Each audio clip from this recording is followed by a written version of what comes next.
Think about the earliest memory you have. Maybe it's a birthday cake, a car ride, someone's face. Now think about this. You were alive for 2, maybe 3 years before that memory even exists. You laughed, you cried, you learned how to walk, and yet, nothing. It's completely blank. Why? You've probably heard people say things like, I remember this one time when I was 2, and you just nod. But deep down you think, no, you don't. Because you don't remember being 2. No one does. And that's actually really strange when you stop and think about it. You were a whole person. You had feelings. You were learning the most complex thing a human ever learns, language. But your brain didn't save any of it. It's like the most important years of your life were recorded over a blank tape.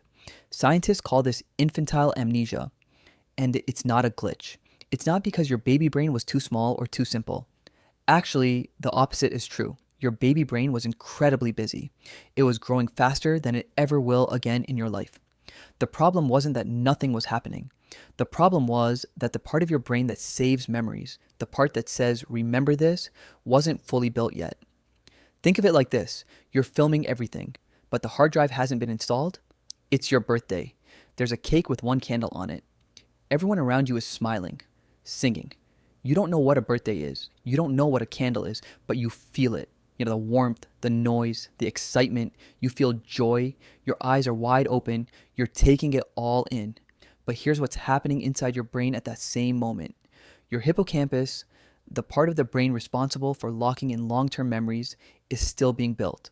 The neurons are there, but the connections between them, not yet. So that moment of pure joy, that birthday cake, those smiling faces, it plays. Then it fades, like writing in sand right before a wave comes in. Memory isn't one thing. It's actually a process with different stages. First, you experience something, then your brain encodes it, kind of like saving a file. Then later, you retrieve it, you open the file again. As a baby, you can do step 1. You experience everything. But step 2, encoding so needs a developed hippocampus. And that structure isn't mature until around age 2 or 3. There's also another piece to this. Memory is connected to language. When we remember things, we often remember them as a story we tell ourselves. I was at the park. My mom was there. I fell and cried. But babies don't have language yet. They can't narrate their own experience. So even if a memory forms, there's no story to hold it in place. Without words, the memory has nowhere to stick.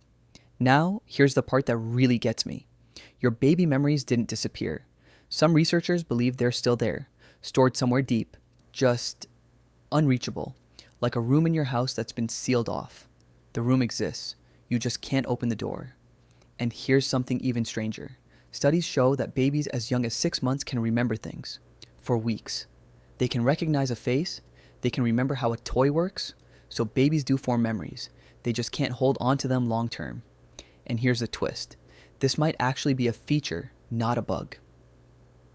Think about how much your brain had to learn in those first 2 years. Language, walking, emotions, faces, the entire structure of the world.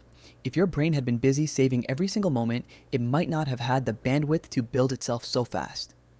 Forgetting in the beginning may have been what allowed you to grow. Think about this for a second. Somewhere out there, there are photos of you as a baby.